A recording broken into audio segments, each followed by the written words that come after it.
Before we begin with tonight's story, let me share a few of the most unsettling truths about the 30 Years' War, a conflict that reshaped Europe in ways few could have imagined. In some regions, as much as 60% of the population disappeared, claimed by famine, disease, displacement, and violence. Whole communities simply faded from the map.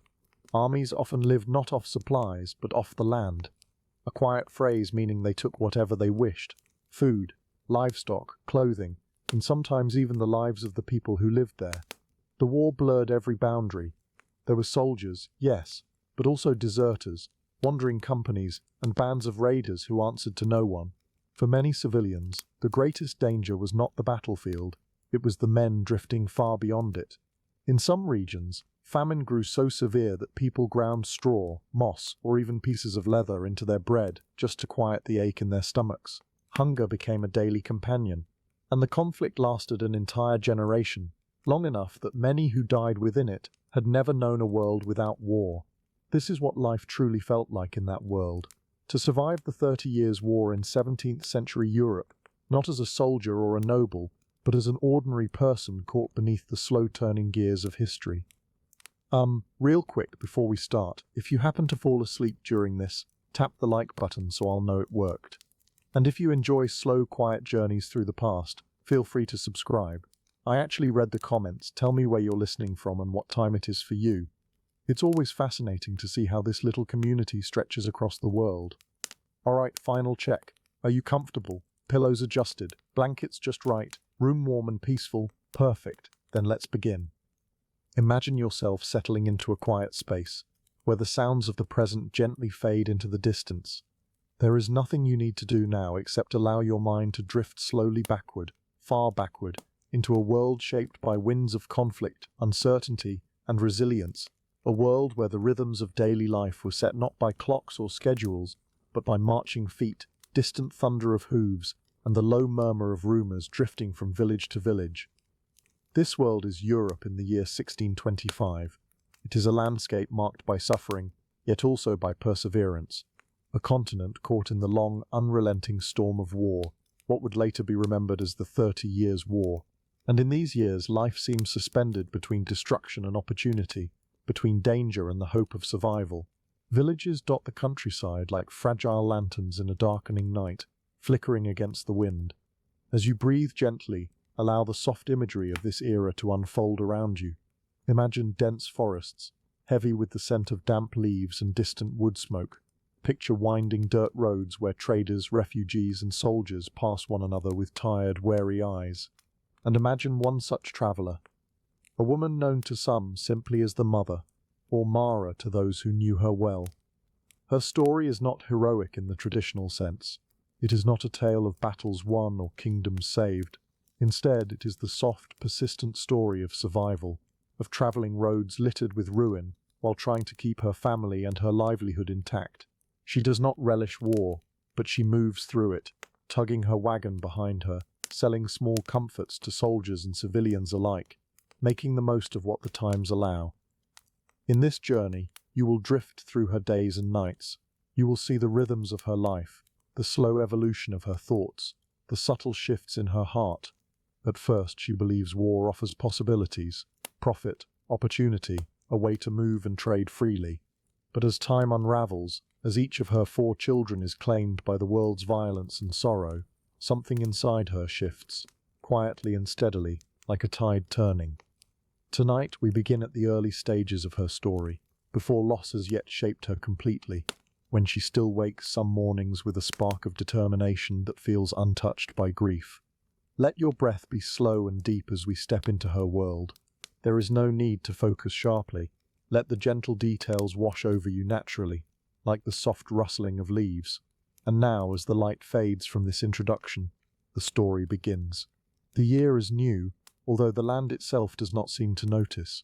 Winter still lies heavily across the countryside, its breath cold and persistent, pressing frost onto the brittle grass and the roofs of abandoned cottages.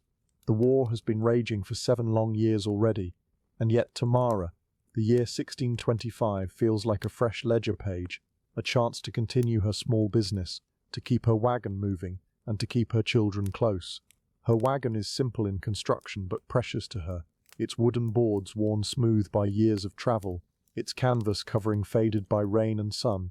Inside are bundles of goods, salted fish, coarse bread, small jars of herbs, candles made from poor wax, scraps of fabric, nothing grand, nothing that would make her rich, but items that soldiers crave after weeks without comfort, and villagers need when their own supplies have been looted or burned. Imagine her trudging along a quiet road at dawn.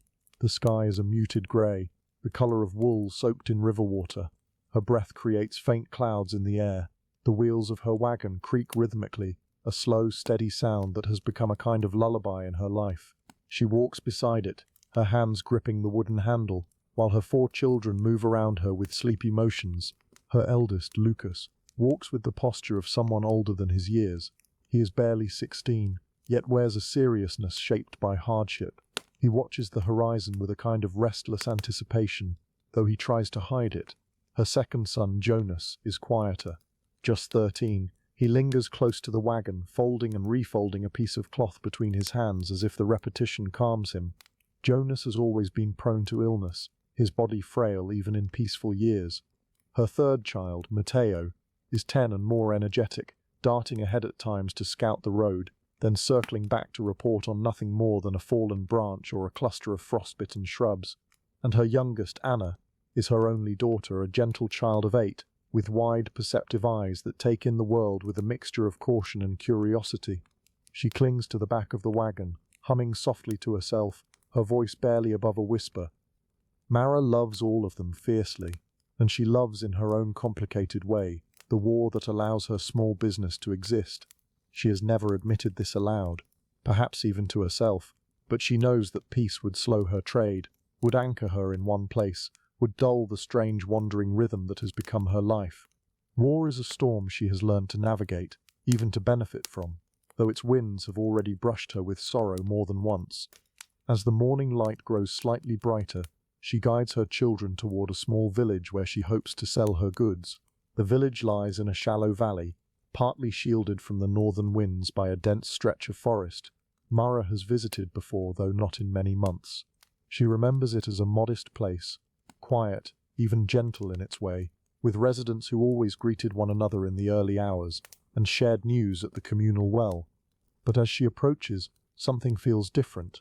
The air is still, no smoke rises from the chimneys, no voices drift across the fields, no dogs bark, no goats bleat, no carts rattle along the central lane. The only sound is her wagon's wheels crunching over patches of frost and stray pieces of debris scattered across the road.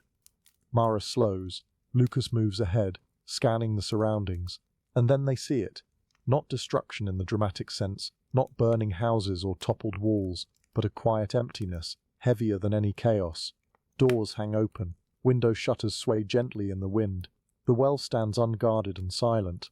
Items lie scattered in the dirt, broken pottery, a child's wooden toy, a torn satchel. These remnants suggest a swift departure, hurried and fearful. Mara exhales slowly, a long, steady breath that fades into the cold air. She has seen this before, a village raided and left hollow, its people scattered into the forests with nothing but the clothes on their backs. The raiders were probably a group of soldiers or deserters drifting between armies, men who have long forgotten discipline or allegiance, men who have turned cruelty into a kind of pastime, a sport played at the expense of the helpless. Such scenes have become more common as the war grinds on. Armies move unpredictably, and the line between soldier and criminal blurs more each year. Some raid for supplies, others raid for entertainment, indulging in acts that years ago would have shocked even hardened fighters. Now, they are barely remarked upon.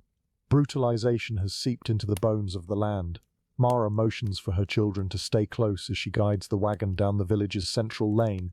She does not speak, there is no need. The silence speaks enough. As they pass one of the cottages, Jonas points to a small orchard behind it. The trees are bare except for a scattering of shriveled apples that have fallen to the ground and begun to rot in the frost. She imagines the villagers gathering the last fruit before fleeing, their hands trembling, knowing the harvest would never sustain them through winter, but offering some hope nonetheless. Hope, however, was not enough. They reach the village square. A wooden bench lies overturned. The church door is ajar. A hanging lantern swings from a rope, creaking softly. a slow, repetitive sound that echoes across the empty space. Mara closes her eyes briefly. She has seen violence, but this is something different. There is almost no visible sign of struggle. No fires, no bodies, no wreckage beyond scattered belongings. But this quietness is, in its own way, more unsettling. It tells of people who fled, not because they were attacked, but because they knew an attack was coming, and chose to run, leaving everything behind. She knows what this means. Without livestock, crops, tools, or stores of grain, those who fled will not last long. They will wander through the winter forests, cold and hungry. Some will starve, others will seek shelter with relatives or neighboring villages already stretched thin. The war creates its own tide of suffering, one that rises slowly, swallowing everything in its path without dramatic flourish. Mara's children glance around with wide, uncertain eyes.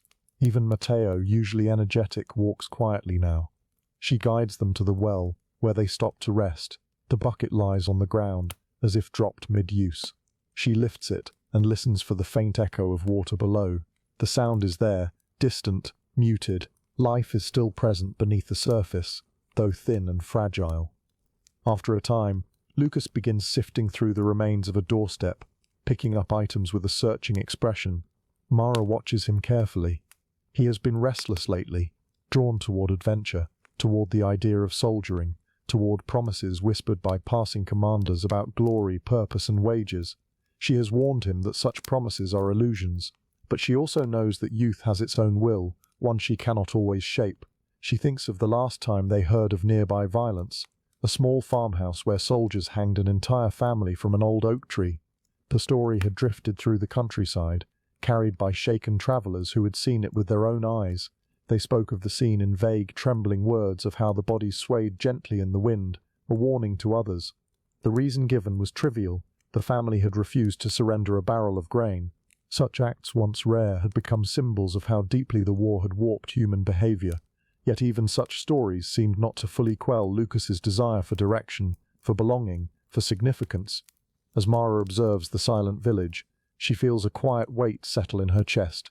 Not fear exactly, but a heaviness born from witnessing, yet again how war erodes the fabric of life. And still, she tells herself, this emptiness means opportunity. Other traders will avoid such places. Supplies left behind could be salvaged. She may be able to gather items to sell elsewhere. War gives, even as it takes.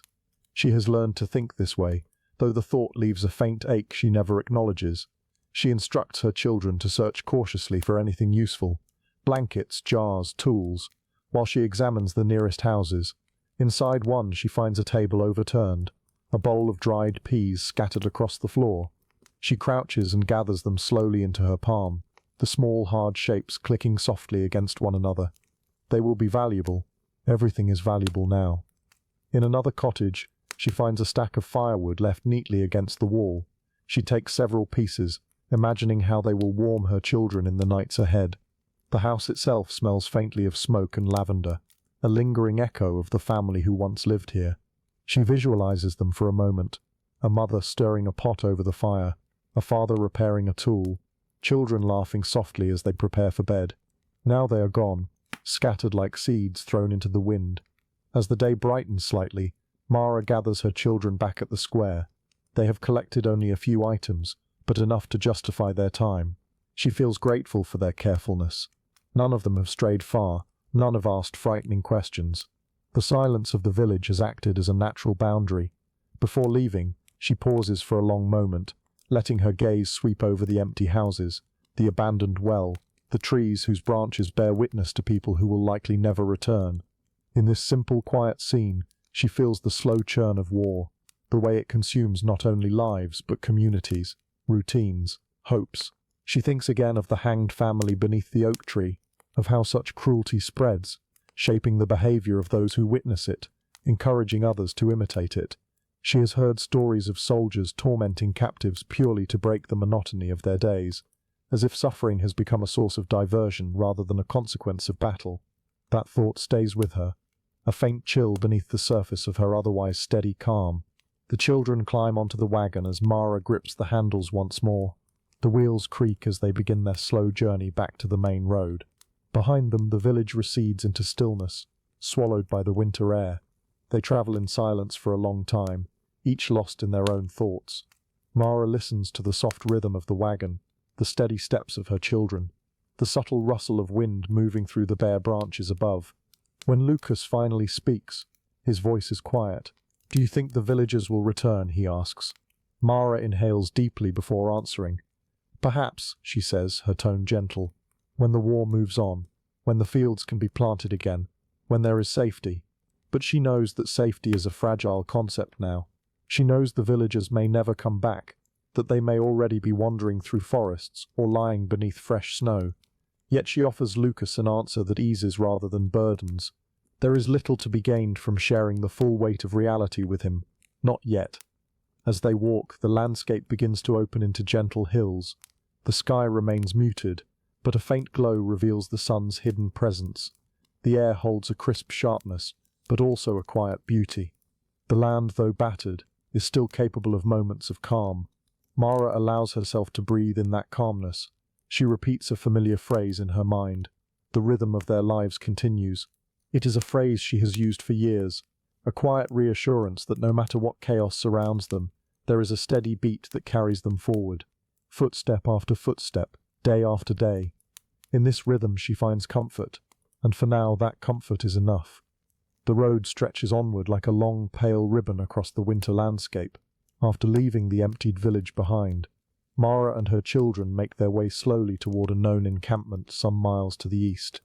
Word has spread that a regiment, mostly mercenaries under a Swedish banner, though their true loyalties shift like drifting fog, has established a temporary camp in a clearing near a frozen river. Soldiers always mean business opportunities. Cold hands need gloves.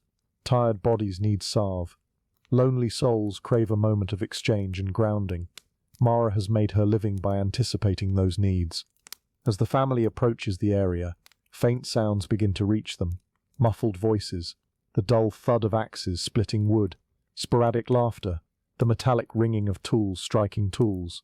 These sounds drift gently through the frost-covered air, softened by the trees that line the path. Mara slows her pace, letting her children walk closer to her. The forest here is dense, and the path uneven. Even in its beauty, winter cloaks the world in a certain vulnerability. Branches hang low, heavy with frost. The morning light filtering through the canopy creates a quiet silver glow that feels both peaceful and fragile. They come to the edge of the trees, where the ground opens into a broad clearing.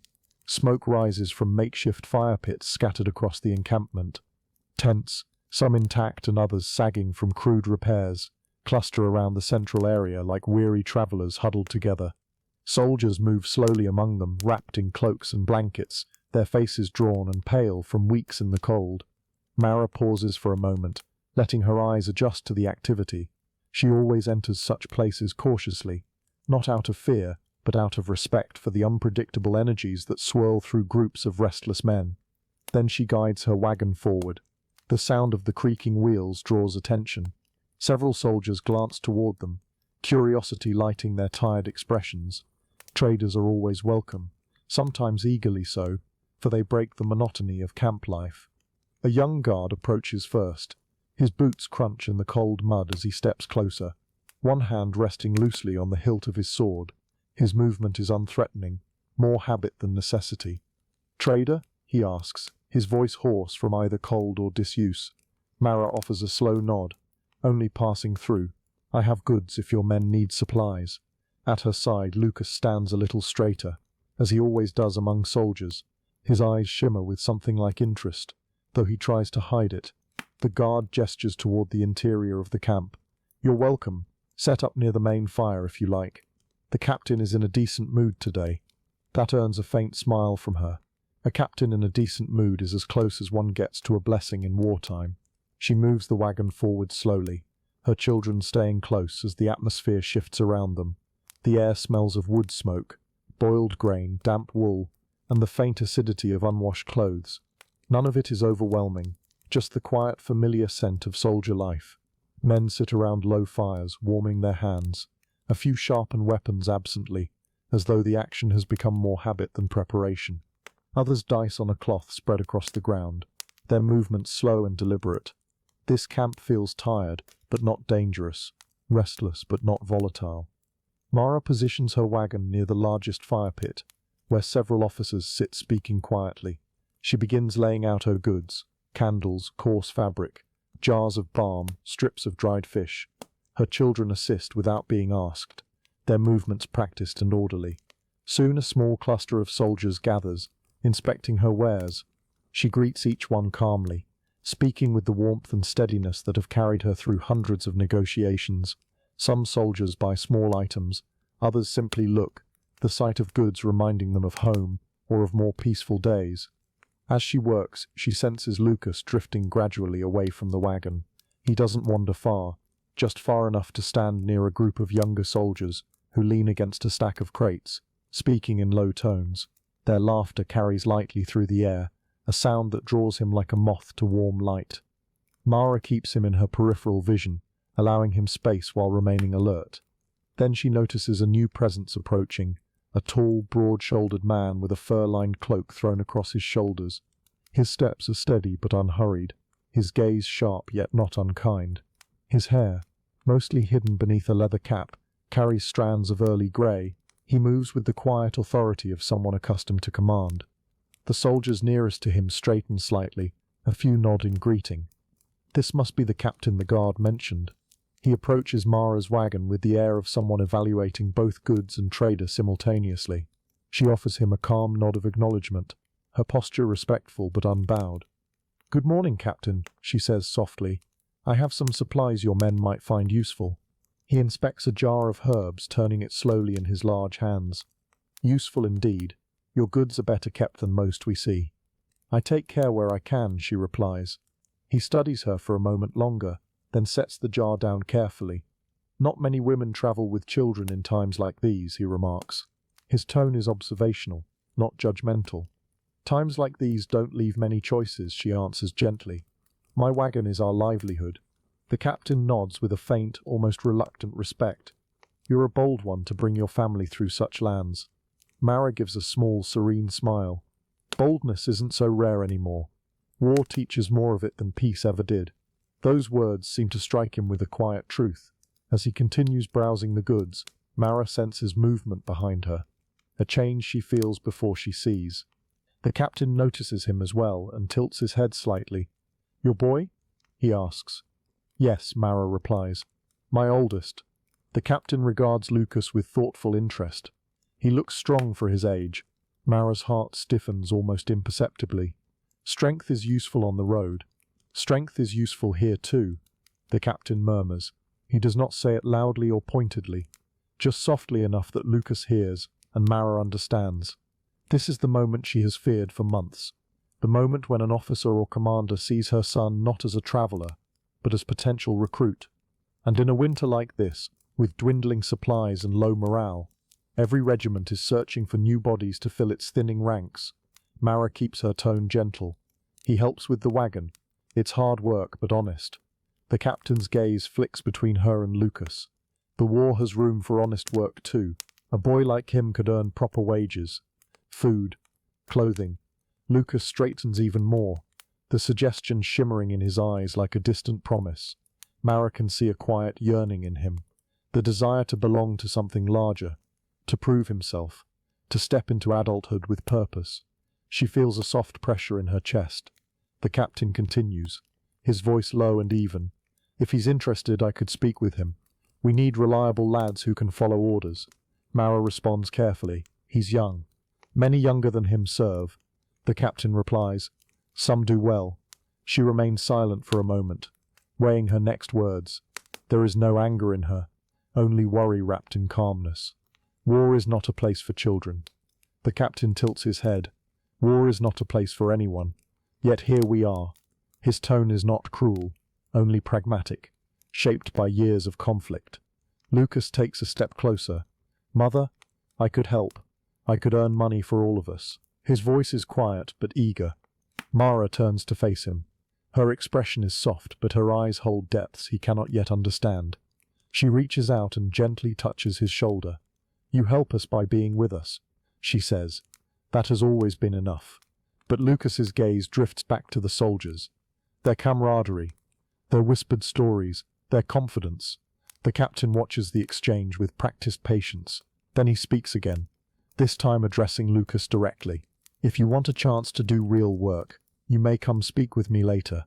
No pressure, no demands. Mara feels her breath deepen slowly. The captain's tone is measured, but she sees what is happening.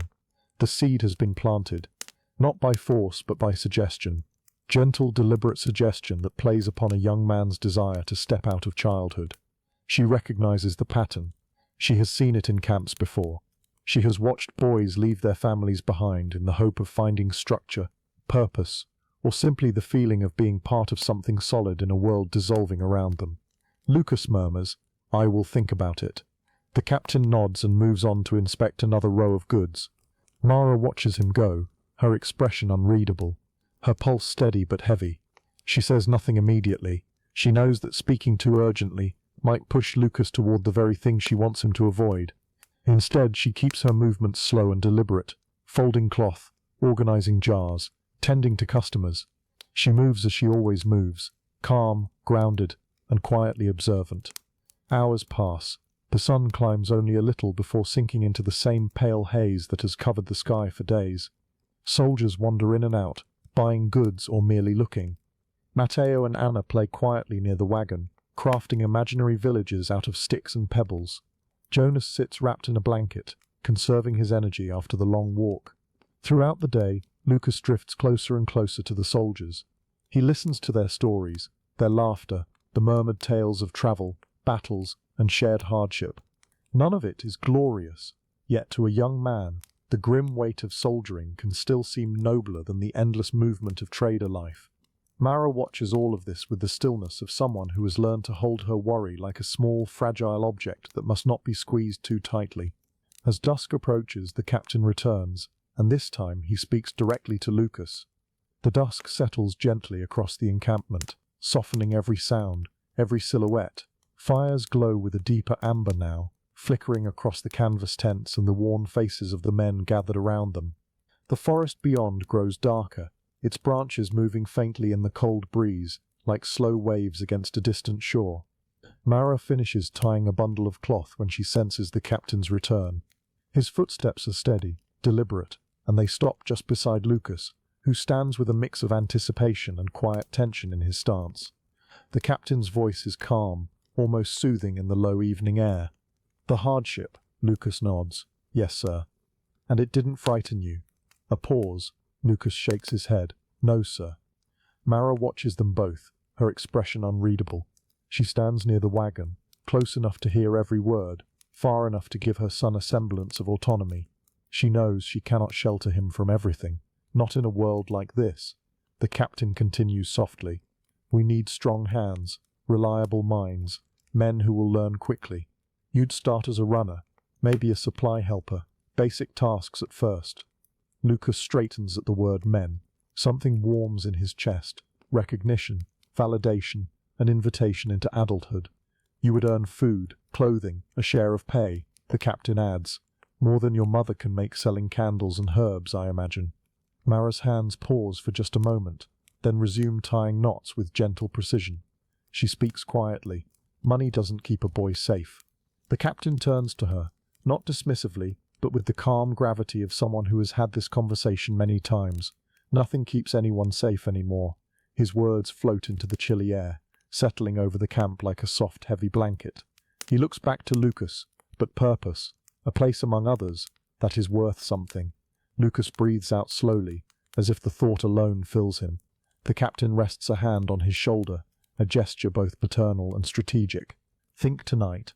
Speak with me in the morning." Then to Mara, his tone becomes gentler. "If he stays with you, I'll not object. He is your son. But if he chooses to join us, I'll watch over him as best I can." Mara gives a quiet nod, though inside her chest something tightens like a rope being pulled. The captain leaves, his silhouette fading into the shadows near the command tent. Lucas remains standing, staring after him. Mara approaches slowly, her steps soft on the cold ground. "You're thinking about it," she says, not accusing, simply observing. Lucas keeps his gaze on the distant firelight. "I'm tired of running from place to place, tired of being no one." Mara's voice is gentle. You are someone, Lucas. Not really, he murmurs.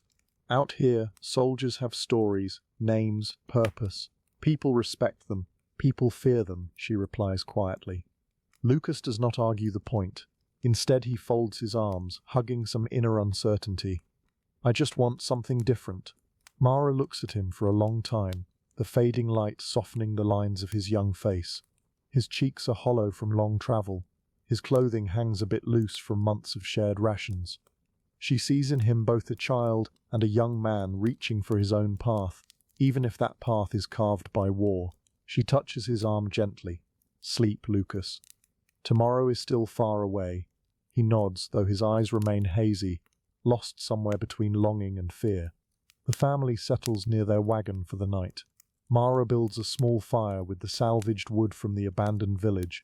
Jonas curls up beside it, wrapped tightly in blankets. Matteo drifts into sleep quickly, exhaustion overtaking his restless nature. Little Anna rests her head on Mara's lap, breathing softly, her hair warm against her mother's hand. But Lucas remains awake long after the others. He watches the campfires, the silhouettes of soldiers moving through the darkness, the faint hum of low conversations drifting across the clearing. The sounds seem to call to him, softly, insistently, like a melody only he can hear. At some point, when her children are all asleep except him, Mara speaks in a voice almost as soft as the wind. You think soldiering will make you strong, she says. But strength isn't only in holding weapons or following orders. Lucas stares into the fire. Then where is it? She brushes a strand of hair from Anna's face. Here, she whispers, in taking care of those who depend on you, in surviving without becoming cruel, in staying human when the world forgets how. Mara does not try to pull them out. She has learned too well that pulling too hard only drives the young more quickly toward what they desire. Instead, she waits. The night deepens. The stars glimmer faintly above the clearing, half hidden behind drifting clouds. The cold settles over them in a soft, steady embrace. Eventually, Lucas lies down to sleep, and Mara stays awake, watching the fires flicker in the distance, listening to the soft rhythm of her children's breathing, feeling deep in her heart that the path ahead is changing, quietly, inevitably. She does not cry. Tears are too rare to waste in times like these. Instead, she lets the heaviness settle like frost on a window pane. Far across the camp, the captain stands near the command tent, speaking with a young lieutenant. They discuss supplies, upcoming marches, the tiring morale of their men, but Mara doesn't need to hear their words. She knows that things are set in motion now. The war has reached into her family once again, not with fire or blade, but with soft promises and the lure of belonging. Morning arrives with a quiet stillness. The frost glitters on the ground. The camp begins to stir. Mara rises early, tending to the wagon, preparing for another day of trade before they move on. And Lucas walks toward the captain. He walks slowly but without hesitation. Mara sees him from a distance. She does not call out. She watches him speak to the captain, watches the captain nod, resting a reassuring hand on his shoulder, watches Lucas straighten with something like pride. When he returns to the wagon, his expression is both earnest and fragile. I'm going to join them, he says softly. I need to do this. Mara studies him with a calmness that hides the slow ache settling inside her chest. I see, she replies. Then we will help you prepare. There is no accusation in her voice, no begging, no anger, only acceptance, gentle and steady. Lucas blinks as if expecting some resistance. When none comes, his shoulders loosen slightly, though his eyes gleam with uncertainty. Mara helps him fold his few belongings. She gives him an extra pair of gloves, thinner but warmer than his current ones. She wraps a scarf around his neck. She touches his face once, brushing her thumb against his cheekbone. Stay warm, she says. He nods, swallowing hard. Jonas, Matteo, and Anna stand nearby, silent and wide-eyed. Matteo looks confused. Jonas looks frightened. Anna clings to Mara's skirt, unsure why her brother must go. Lucas kneels down and hugs each of them. I'll come back, he promises. I'll meet you again, somewhere down the road. Promises made in wartime are fragile things, thinner than the ice that forms on shallow ponds, but his voice is steady. When he turns to leave, Mara does not stop him. She simply watches him walk away. The captain meets him halfway, and guides him toward the center of camp where a group of recruits waits. Lucas joins them, his breath visible in the cold air. Mara watches until the soldiers' forms blur into the movement of the camp, until Lucas is no longer distinct among them. Her expression remains calm, her heart is very quiet. When the family finally departs, her wagon creaking once more along the winter road, the world seems subtly changed, not dramatically, not violently, but in the quiet, sorrowful way that only mothers truly understand. Her oldest son is gone, and though she does not yet know it, the war will not return him. The rhythm of their lives continues, slowly, steadily, unavoidably. The road feels different with one fewer set of footsteps.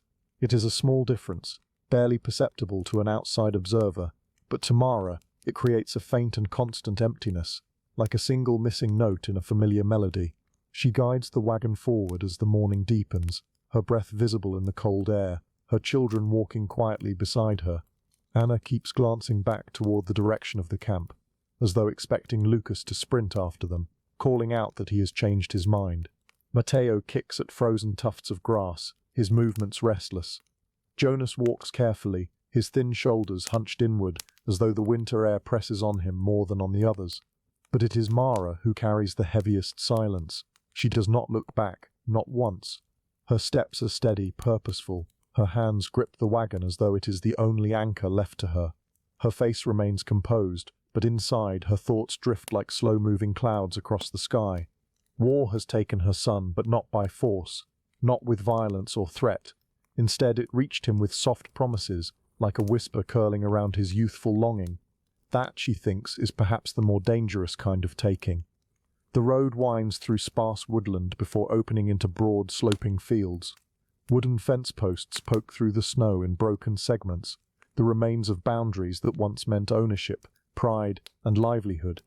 Now they stand crookedly, ignored by both farmers and soldiers alike, forgotten in the vast rearranging of the countryside. Mara takes the same care as always. She looks ahead, then to the tree line, then back at her children. Her eyes absorb every detail with the quiet vigilance of someone who has lived too long in uncertain times. The rhythm of her scanning is almost soothing, familiar, necessary. It keeps her grounded. They travel for hours before stopping beside a small cluster of half-collapsed farm buildings. The roofs sag under the weight of snow. A barn door hangs askew. In more peaceful years, this place might have echoed with the sound of livestock and cheerful chatter. Now, it is simply another deserted corner of a war-torn land. Mara rests the wagon and sends Matteo and Anna to gather fallen branches for a small fire. Jonas remains by her side, breathing heavily, his face pale. "Are you unwell?" she asks softly. Jonas nods, wrapping his cloak tighter. "Just tired." "Tiredness can be eased," she murmurs, brushing his hair back from his forehead. "We will rest soon." As she prepares a small meal, her thoughts drift unavoidably to Lucas. She imagines him standing among the other recruits, listening to the captain's instructions, trying to appear stronger and older than he feels. She imagines him carrying equipment, learning routines, perhaps even smiling at some newfound camaraderie. But she knows, deep down, that war will reshape him in ways she cannot foresee. It reshapes everyone. A small part of her whispers that she should have argued more, should have protested or pleaded. Another part, quieter but firmer, reminds her that fighting him would have only driven him further away. Children have their own gravity, their own orbits, and in times of conflict, that gravity pulls them in unpredictable directions. She feels neither anger nor regret, only a soft, lingering sorrow. After they eat, Mara steps into what remains of the barn to salvage a few usable objects. She finds a cracked clay pot, a handful of rusted nails, a wool blanket stiff with cold. She takes them all. Even the smallest items hold value now. As she lifts the blanket, she notices something hanging from a wooden beam, a rope, frayed at its end, tied hastily as though someone once used it to hoist a sack of grain or tether an animal. But something about the knot, the height, the roughness of the rope makes her pause. She imagines the farmers who once lived here, a family perhaps, with hopes nearly indistinguishable from her own. She imagines them trying to protect what little they had when soldiers arrived. Perhaps they surrendered willingly, perhaps they resisted. She will never know. She leaves the barn quietly, not wanting her children to sense the heaviness of her thoughts. The fire outside crackles softly. Matteo and Anna sit close together, warming their hands. Jonas has fallen asleep with his head resting against the wagon wheel. The sky darkens early, as winter evenings often do. Mara lets the fire burn low, then leads her children to a sheltered corner of the barn where the cold is less biting. She wraps them in blankets and lies beside them, her body forming a protective curve around the smallest two. In the silence, the world feels both vast and intimate. The distant rustling of branches, the soft rhythmic breathing of her children, and the faint crackle of the dying fire merge into a single calming hum. She closes her eyes. For a moment, sleep begins to pull her under, soft, gentle, like a tide lapping at the shore. But before she slips fully into rest, she thinks of Lucas again, his face, his eagerness, the way he looked back at her one last time before joining the recruits. She whispers into the cold air so quietly that even she can barely hear it. "Stay safe, my son." The wind carries her words away. Mara and her children continue their slow, steady journey from one settlement to the next, trading simple goods, gathering scraps of information, following the soft, shifting currents of war, without ever getting too close. In one village, they hear that a regiment matching the captain's description passed through a nearby valley. In another, a farmer mentions seeing a group of young recruits marching behind seasoned soldiers, their steps uneven but determined. These fragments of news soothe Mara more than she expected. Knowing that her son is moving, training, surviving, even beyond her reach, gives her a faint thread of comfort. But war's news is never predictable. One evening, after a long day of travel, Mara approaches a tavern at the edge of a small, weathered town. The tavern sign swings slowly in the wind, its paint faded, the image barely recognizable. The building leans slightly to one side, but warm light spills from its windows, painting the snow-banked ground in soft golden hues. She decides they will rest here for the night. Inside, the warmth envelops them like a woolen blanket. The air smells of wood smoke, stale beer and cooking broth. The tavern is quiet but not empty. A few travelers sit hunched over tables, speaking in low murmurs. A stout woman behind the counter nods in greeting as Mara enters. "You'll want a corner spot," the woman says gently. Children look tired. Mara thanks her and guides her family to a bench near the hearth. The fire crackles softly, sending gentle warmth through their chilled bones. As they eat a modest meal of broth and coarse bread, a group of men seated nearby begin speaking. Their voices are subdued, weighed down by fatigue and grief. "Patrol that regiment near the eastern ridge," one mutters, caught off guard. "Commander tried to hold the line, but they were outnumbered." Mara's heart slows, then tightens. Another man shakes his head. "They say several young lads were taken down early. Barely had time to learn the rhythm of marching before the fighting came." Mara's breath stills. She listens, not leaning in, not acting too interested, but silently absorbing every word. "At least the captain fought bravely," one continues. "He dragged 2 boys from the field before retreating, but many were lost." Lost. The word drifts like a cold shadow across Mara's mind. She does not interrupt. She does not draw attention. She simply sits, her children unaware of the meaning being carried on the tavern's dim air. When the men continue speaking, their voices fade into a drowsy blur. The fire crackles. Jonas yawns softly. Anna curls up against Mara's side. But Mara remains awake long after her children fall asleep. Her thoughts move slowly, gently, touching each memory of Lucas but never gripping them too tightly. She knows how fragile hope becomes in times like these. She knows that vague reports of fighting rarely bring good news for those waiting on the road. In her heart, she begins to understand what has happened, even before confirmation will find her. Lucas, her firstborn, the boy who walked toward the soldiers with trembling excitement, has likely fallen. The war has claimed him quietly, without spectacle, without witness. It has swallowed him into the same endless tide that takes so many young men, boys really, before they ever learn what they could have become. She does not cry. She simply closes her eyes and places a hand gently over her daughter's sleeping form, grounding herself in the warmth of those who remain. The rhythm of their lives continues, but now it carries a new, quieter beat. Morning arrives without ceremony. A pale, colourless light filters into the tavern through the warped wooden shutters, diffusing gently across the floorboards. The fire in the hearth has dwindled to embers, glowing faintly like the last breaths of a long night. Mara wakes with Anna still nestled against her, Jonas curled in on himself nearby, and Matteo sprawled half-tangled in his blanket. Her body aches from sleeping upright, but she moves carefully, not wanting to wake them too soon. The tavern keeper brings her a cup of warm water with a murmured kindness. Mara accepts it, and stands by the small window, looking out at the quiet street. A thin layer of snow has fallen during the night, smoothing the edges of footprints and wagon tracks, making the world appear softer, even gentle for a fleeting moment. But the softness of snow has never fooled her. Beneath it, the earth remains scarred. As she drinks the warm water, the tavern door opens. A cold gust sweeps in with a soldier limping gently into the room. His cloak is ragged, and his boots bear the wear of long marching. He moves slowly, as though each step must be coaxed from tired muscles. He orders broth, and sits near the fire, sighing as the heat touches his face. Mara watches him quietly. She senses something familiar in the way he carries himself.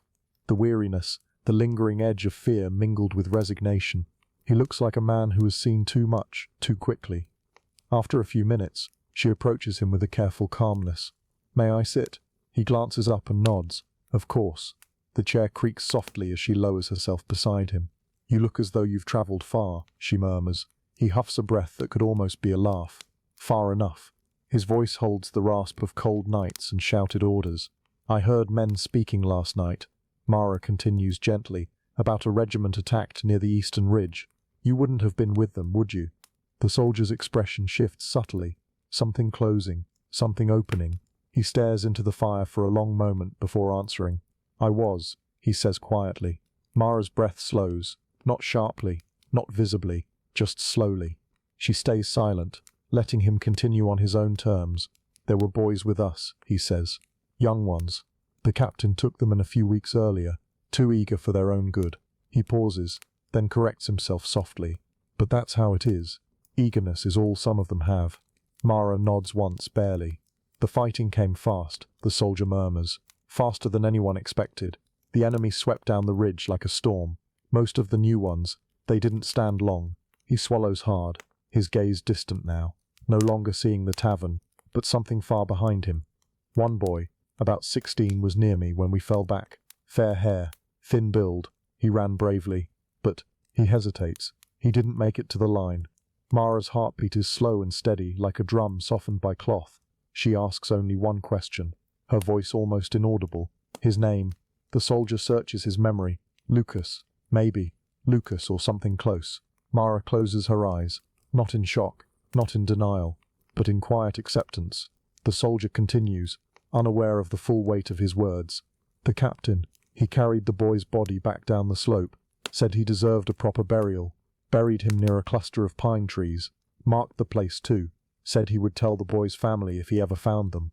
Mara opens her eyes. She nods slowly, her expression serene, though something deep within her shifts gently, almost imperceptibly. "Thank you," she says, "for telling me." The soldier, sensing he has touched something tender, lowers his gaze respectfully. "I'm sorry for your loss." Mara does not cry. She rests her hands in her lap, fingers loosely intertwined. "Loss is everywhere now," she murmurs softly. "But thank you." The soldier nods.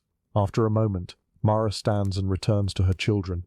They stir awake, stretching and yawning, unaware that the rhythm of their lives has changed again. She prepares them for the day, buttoning Jonas's coat, smoothing Mateo's hair, wrapping a scarf around Anna's small neck. Her movements are tender and slow, each gesture infused with a quiet determination. When they step out into the cold morning, Mara guides the wagon forward with steady hands. She does not tell the children, not yet. There is no need to place the weight of the world upon them all at once. The knowledge sits within her, like a stone warmed by the faint heat of acceptance. As they leave the tavern behind, Mara glances once toward the northeast, the direction of the ridge, the pines, the marked grave. Her eyes do not fill with tears. Instead, she whispers inwardly, "May the earth be gentle with you, my boy." Then she faces forward. The road stretches ahead, cold and long, but she walks it steadily. As days turn into weeks, Mara notices a quiet alteration inside herself.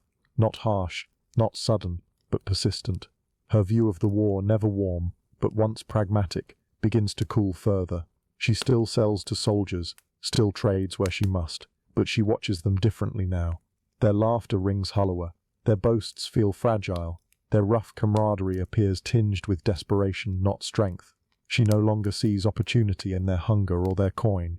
Now she sees boys like Lucas, thin, eager, hopeful, hidden beneath their cloaks and layers of grime. She sees the youth in their eyes, youth that war scrapes away with slow, grinding fingers, and though she continues her trade because she must, something inside her shifts each time she hands a soldier a pair of gloves or a packet of herbs, a subtle tightening, a faint ache, never enough to break her voice or her composure, but enough to change colours inside her. The war, once a harsh but useful backdrop to her livelihood, begins to feel more like a slow-moving storm she must endure, rather than navigate. She does not speak this aloud, not even in whispers, but the shift has begun, and the road ahead will only deepen it. Snow no longer feels like an event, but like a condition of existence, a soft, persistent veil covering everything, muffling sound, smoothing landscapes, erasing the boundaries between road and field. Each morning, Mara brushes a thin layer from her wagon, the flakes melting into her skin like breath. Her 3 remaining children move more slowly now, Jonas especially. He has always been the fragile one, thin from birth, quieter than the others, his breath sometimes shallow, even in the gentlest seasons. But now, after weeks of travel through frost-bitten air, his frailty grows more pronounced. Mara notices it in small ways at first, the way he pauses more frequently when walking, the way his cheeks flush too brightly, then drain too quickly, the way he wraps his arms around himself as though trying to hold something inside.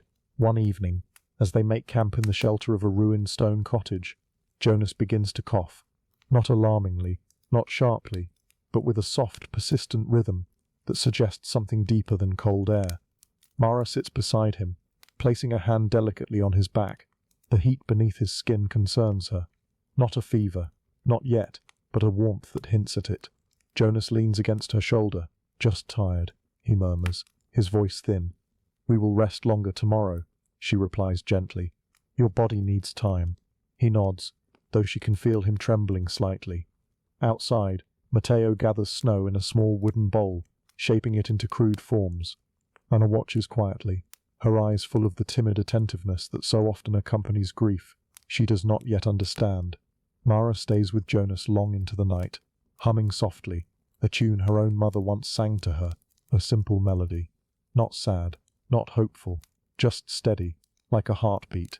The fire burns low, the cottage walls breathe coldness, and Jonas sleeps restlessly. The next day Jonas's cough deepens. The sound is soft but troubling, like the muted echo of something trying to settle into his lungs. Mara gives him warm broth, rubs a salve on his chest made from herbs she has saved for months, and wraps him tightly in blankets. But she knows these are small comforts against a sickness that is growing from within.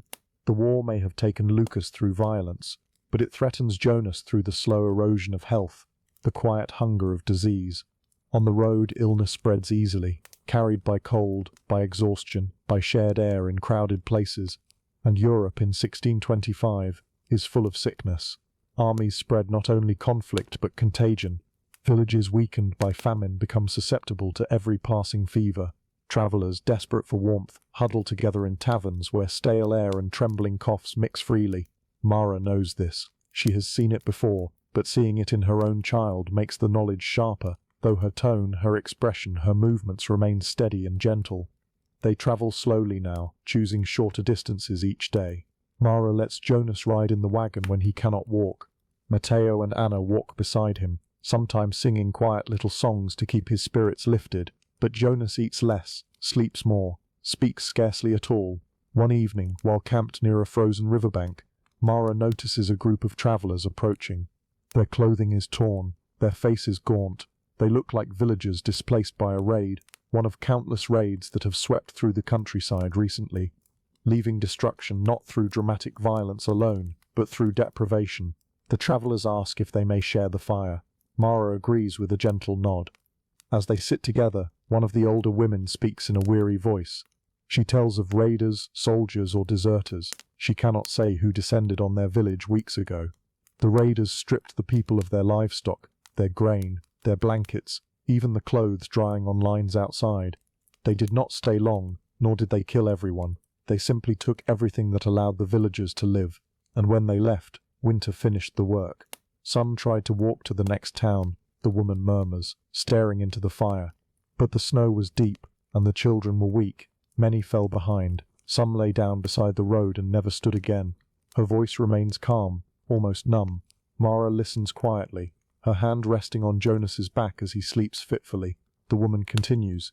The raiders laughed during it all, laughed as they dragged away our goats, laughed when an old man begged them to spare his last sack of oats. They said they needed amusement to pass the day.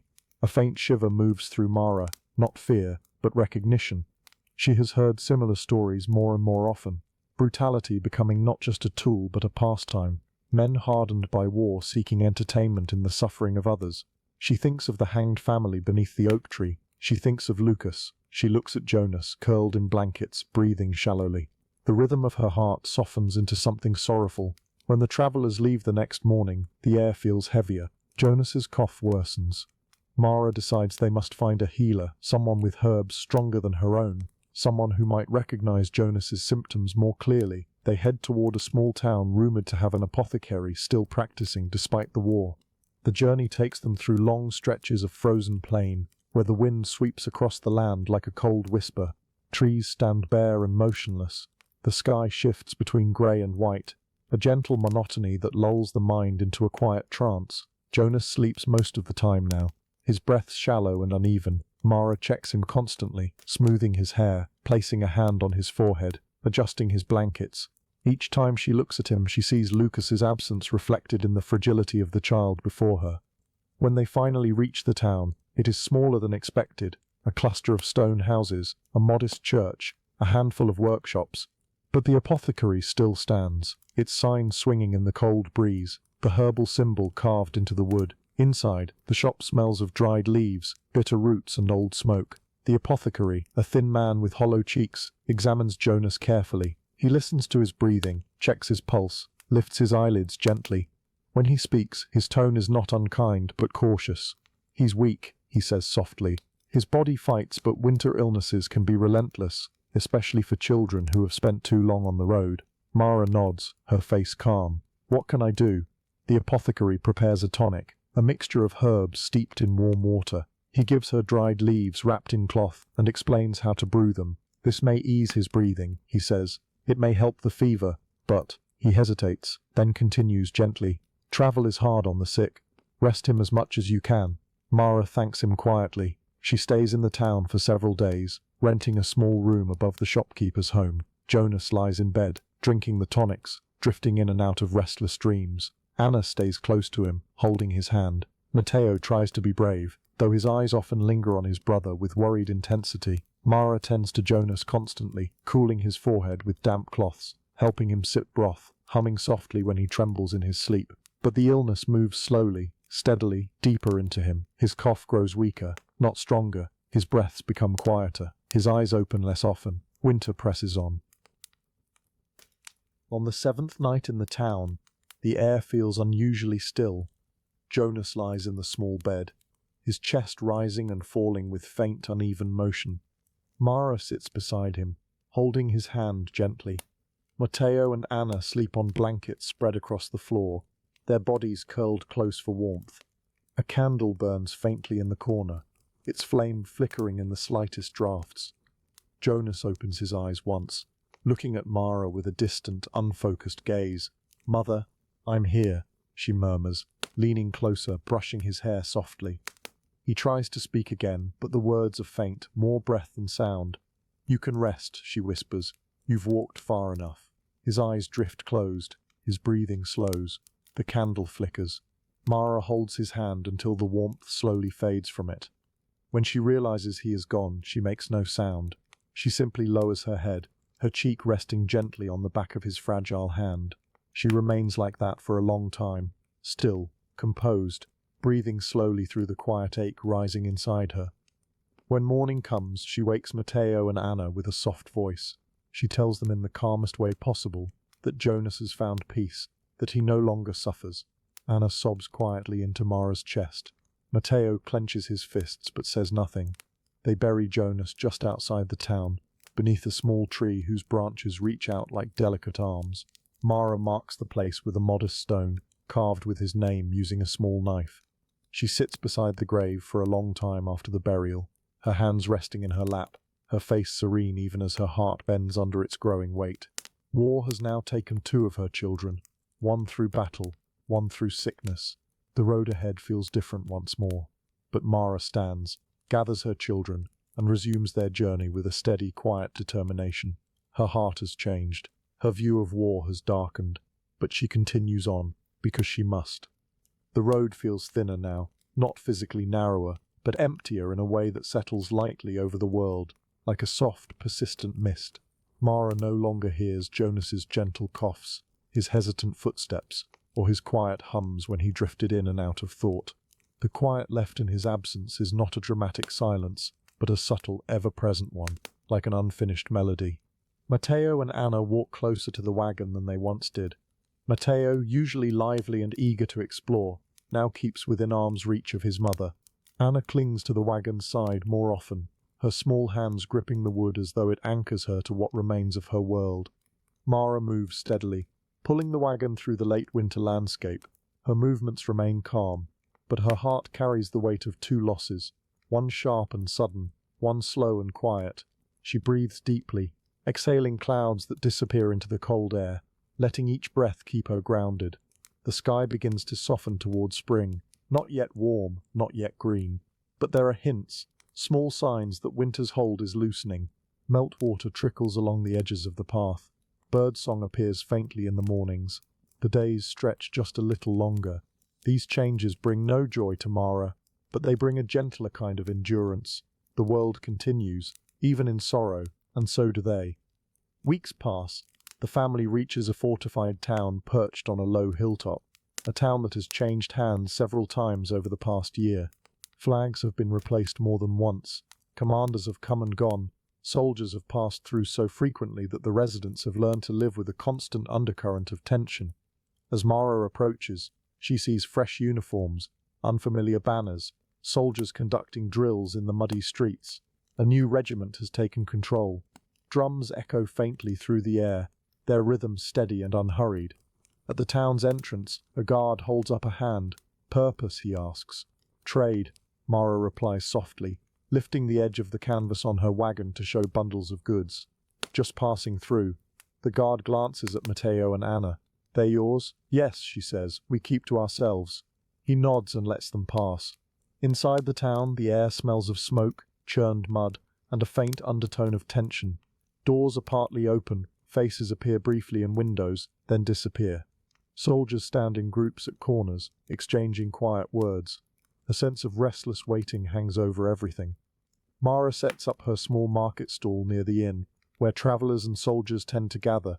Business is modest but steady. Salves, cloth scraps, and simple foods always have buyers. Matteo helps her willingly, arranging items and speaking with the occasional curious soldier. His voice has become more cautious since Jonas's death, but he still retains a spark of the boy he was. Curious, eager to be useful. As the day draws on, a subtle shift occurs in the town's atmosphere. Drums beat more frequently. Officers move briskly between buildings. A crowd gathers in the main square. Mara feels a faint prickle of concern. She has lived in enough war-torn towns to recognize when something is brewing. A gathering like this means orders, announcements, or conscription. She draws Matteo closer. "Stay near me," she murmurs. He nods, obedient and alert. When the drums fall silent, an officer steps onto a raised platform in the square. His voice carries across the town with a practiced cadence. "By order of the commanding general," he announces, "all able-bodied boys and young men are to report for immediate service. Standby assignments will be distributed at dusk." Mara's breath slows. Matteo stiffens beside her. The officer continues, unfazed by the murmurs rising in the crowd. Each household must present its eligible male members for registration. Failure to comply will be considered desertion and punished accordingly. Mara knows these words well. She has heard versions of them in multiple towns. With armies depleted and commanders desperate, conscription has become increasingly aggressive. They no longer seek volunteers. They sweep the countryside for anyone who can lift a pack or march a mile. Matteo is only 10, but conscription does not always respect age. She wraps an arm slowly, protectively around his shoulders. "Mother," she begins packing her goods with deliberate calm, but even as she works, she sees 2 soldiers walking slowly through the marketplace, checking faces, glancing at boys who look old enough to carry loads. She speaks softly to Matteo without looking directly at him. "Stay behind me. Keep your head down." He obeys immediately, but one of the soldiers notices him. Perhaps the shape of his shoulders, perhaps the way he tries to become smaller. "You," the soldier says, approaching. Mara turns calmly, her expression serene. "He's 10, she says in a measured tone. "Barely old enough to carry firewood." The soldier's eyes narrow thoughtfully. "He looks older." "He isn't," she says. "He lost his brother to illness last month. He's all I have left." The soldier studies Matteo, who keeps his gaze lowered. Before the soldier can respond, another officer approaches, scanning the area with sharp eyes. His gaze sweeps across Matteo and pauses. "Bring him," the officer orders. "He's 10, Mara repeats firmly but gently. The officer shakes his head. "Orders are orders. We need runners, carriers, boys who can keep up. Bring him." The soldier hesitates a moment, perhaps softened slightly by Mara's steady voice. But orders carry weight. He reaches for Matteo's arm. Matteo flinches.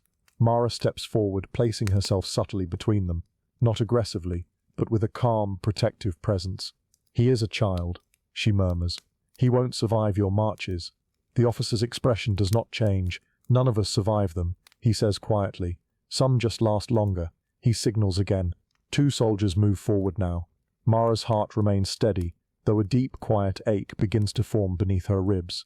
She places her hands gently but firmly on Matteo's shoulders. "You will not take him." The officer sighs, not cruelly, but with the resigned impatience of someone following harsh instructions. "Madam, if you interfere, you will be punished. The boy comes with us." Matteo looks up at her, his eyes wide, trembling. "Mother?" Everything inside him is fear. Everything inside her is calm. She kneels, cups his face gently in her hands, and looks into his eyes with the quiet strength only a mother can offer. "Listen," she whispers. "You are brave. You are strong. Whatever comes, remember your heart. Remember the rhythm of your life. Hold on to it." Tears fill his eyes. "I don't want to go," he breathes. "I know," she whispers. "I know." The soldiers step closer. She releases him only when they reach for him, not fighting, not struggling, for she knows that force would bring worse upon him. Matteo is led away, his small shoulders shaking, his steps stumbling. Mara stands still, watching him disappear into the crowd. Her face remains calm, her heart does not. Dusk falls. A cold, pale dusk, the kind that drains color from the world. The conscripts, boys and young men, most too frightened to speak, gather in the square. Torches flicker, casting wavering light onto faces drawn with uncertainty.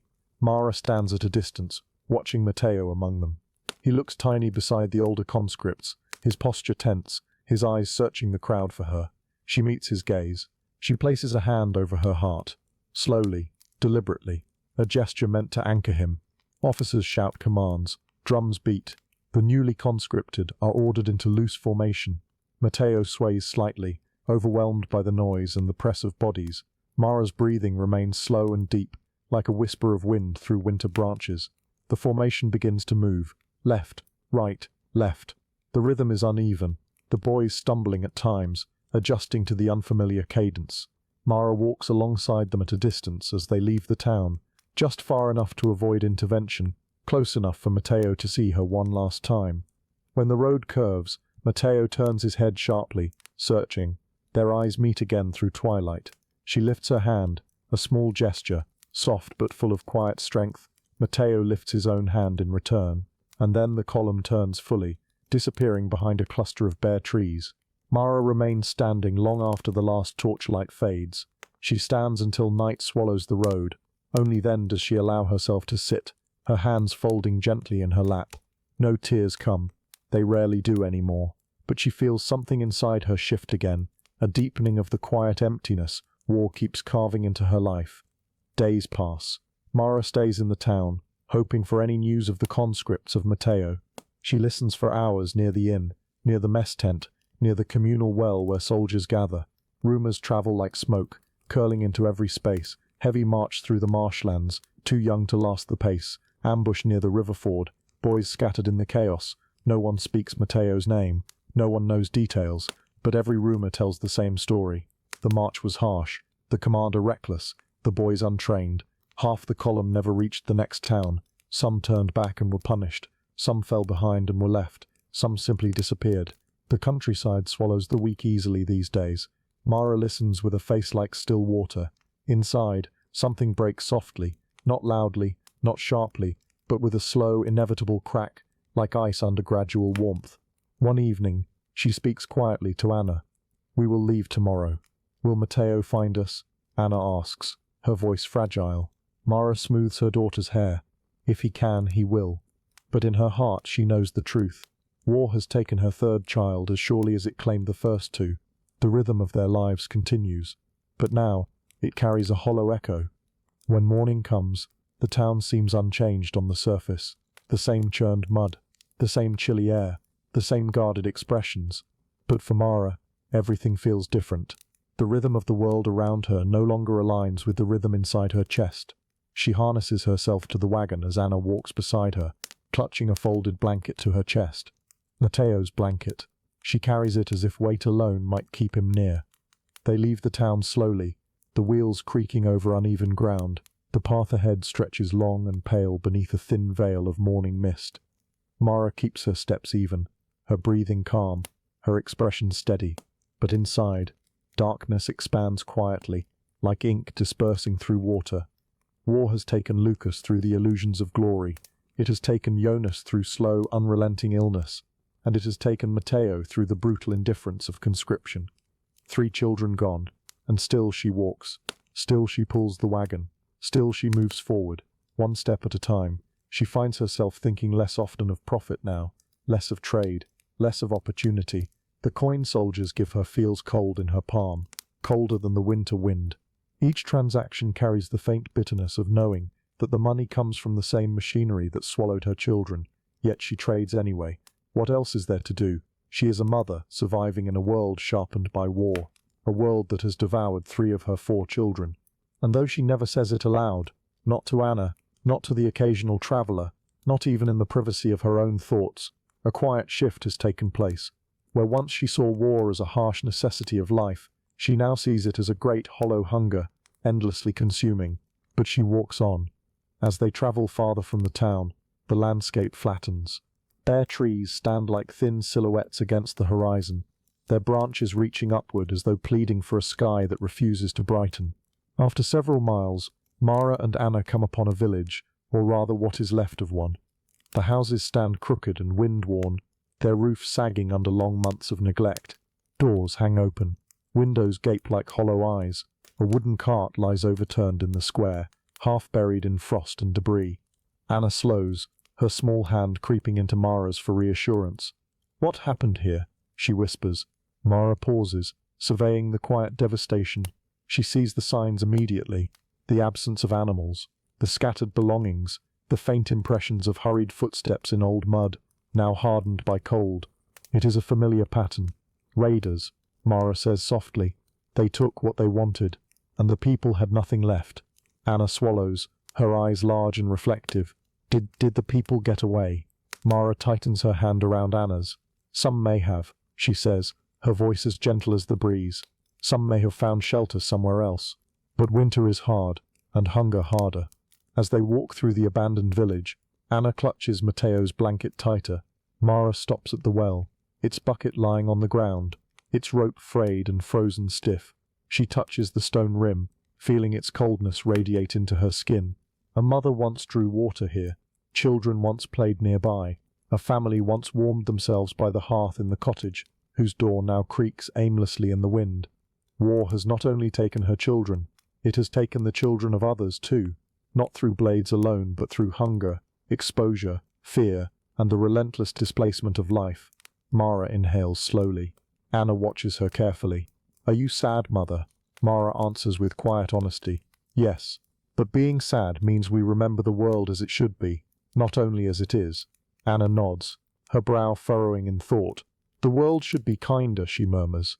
"It should," Mara agrees softly. They leave the village behind, its ruins fading into winter haze. As the sun begins its slow descent toward the horizon, Mara and Anna find a sheltered hollow near a cluster of young pines. The ground is firm but not frozen solid. They gather fallen branches for a fire, and soon a soft orange glow flickers between the trees, warming their chilled faces. Anna sits close to the flames, her eyes reflecting the light. Mara cooks a modest meal, little more than thin broth and hard crusts softened in the heat, and they eat in silence. Afterward, Anna leans against her mother, wrapping Matteo's blanket around herself. "Will we be safe here?" she asks. "For tonight," Mara whispers. "We will be safe for tonight." Anna rests her head on Mara's shoulder, breathing slowly. The fire crackles. The wind moves gently through the branches.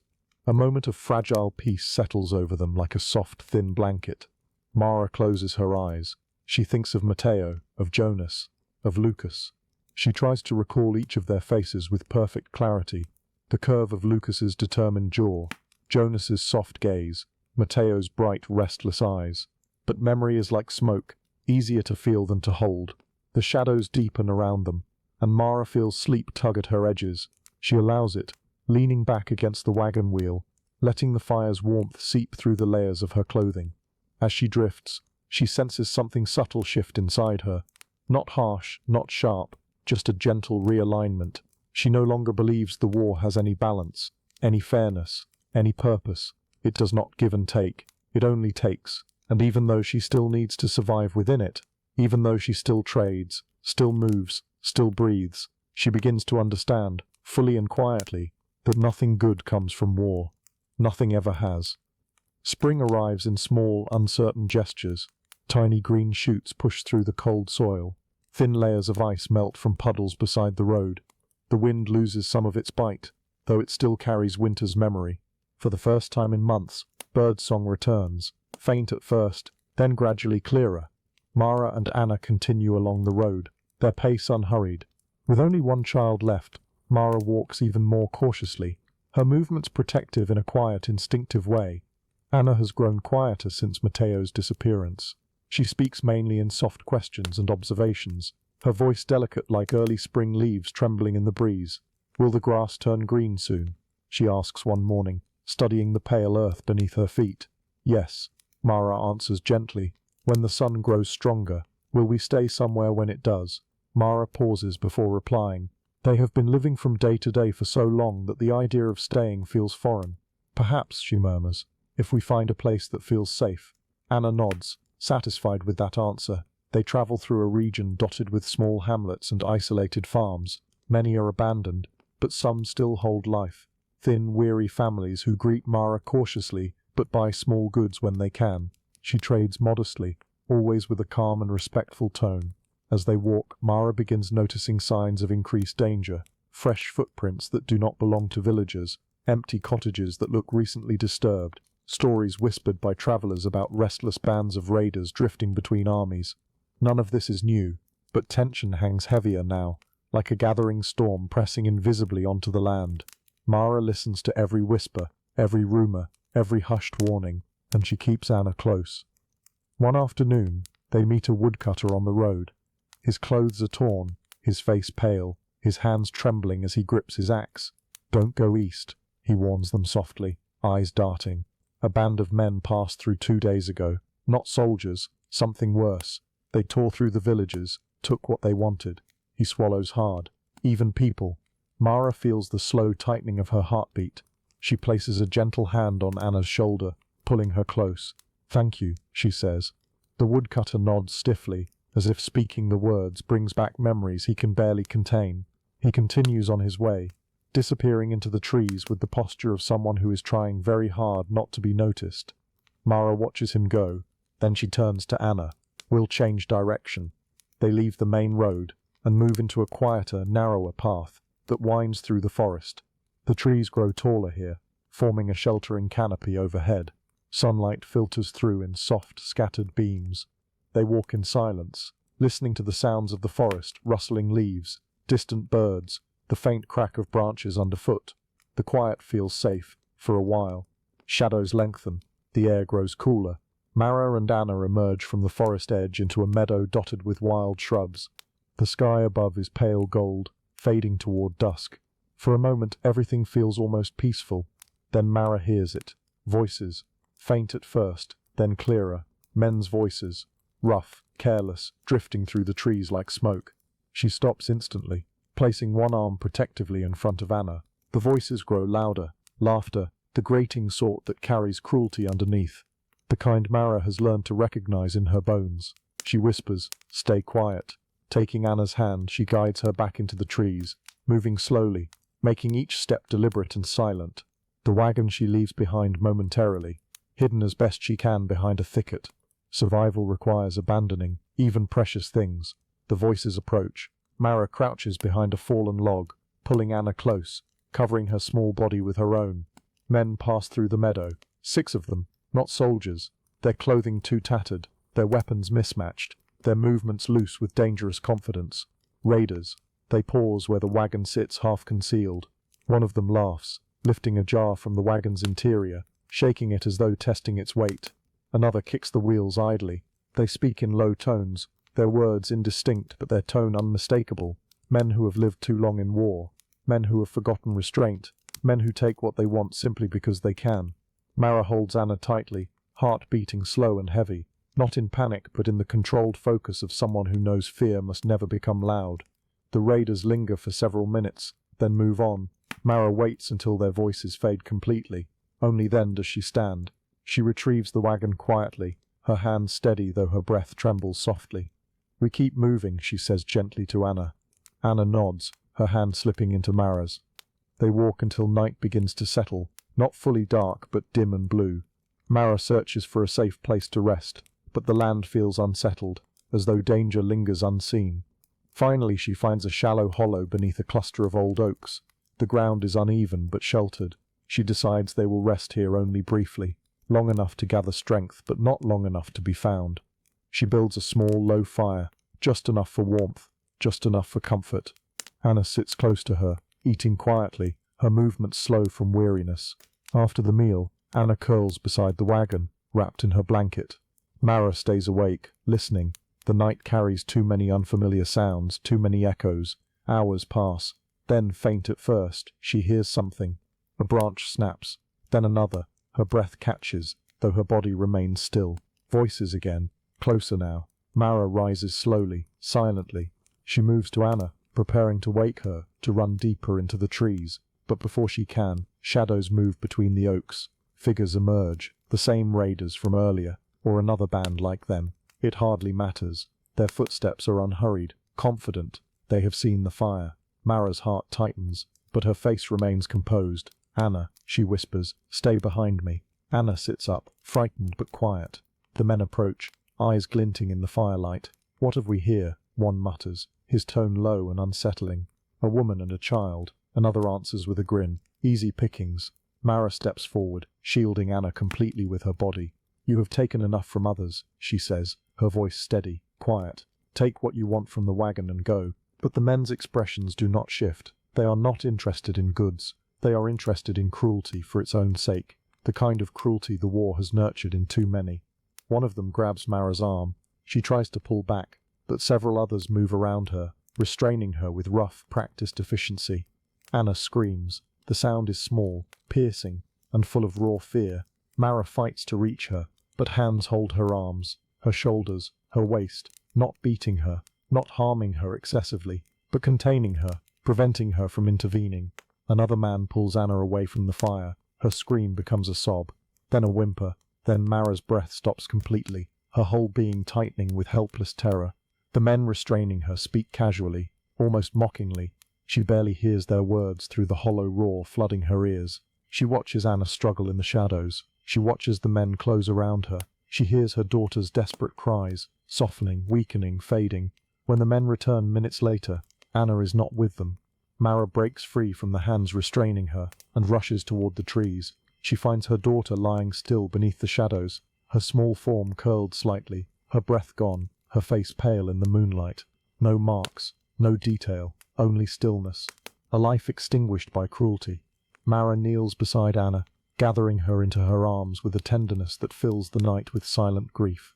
The raiders leave, laughing softly, their footsteps receding into the darkness as though nothing of importance has occurred.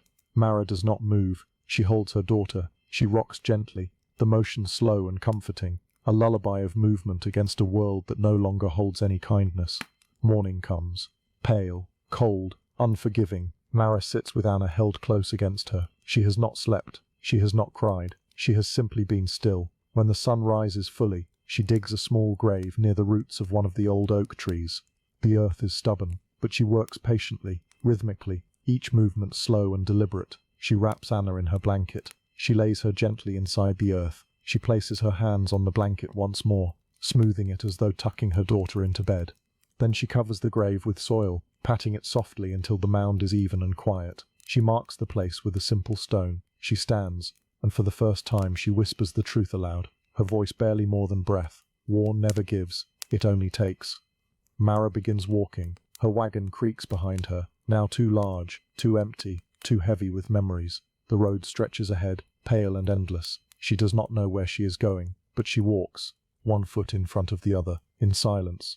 Her heart no longer shifts or aches or fights. It simply endures. The war has taken all 4 of her children, and she is still here, still moving, still surviving in a world that has forgotten how to protect anything gentle. She does not curse the war. She does not scream. She does not collapse. She simply walks, her steps unhurried, her face calm, her eyes hollowed by loss but steady. The rhythm of her life continues, and somewhere ahead, somewhere beyond the map, the road waits for her. Imagine Mara moving slowly across a vast landscape softened by early spring, each step quiet, each breath steady. The war surrounds her still, its distant echoes carried on the wind, its cruelty etched into every empty village and every abandoned field. But she walks anyway, not toward hope, not toward despair, but toward whatever the world will offer next. Somewhere in the distance, armies march, unaware of the woman who has lost everything to their movements. Raiders roam, disease lingers in low valleys, hunger stalks the land like a cold shadow. Yet Mara continues, carrying nothing now but her wagon, her memories, and the faint, fragile pulse of her own existence. The war has taught her many things, how to trade, how to survive, how to endure, but its final lesson is the quietest and most devastating. War has no goodness in it, not even in the small sparks she once believed she could gather. It consumes, it erodes, it takes, always, and so she walks, through forests that whisper with loss, across fields that once knew laughter, along roads worn thin by countless fleeing feet. Whether she will find safety, or peace, or nothing at all, the world does not say. The story ends with the image of a solitary figure on a long, quiet road, her silhouette steady against the softening sky. She does not stop. She does not look back. She simply moves forward, step by gentle step, into the unknown, and the rhythm of her life continues.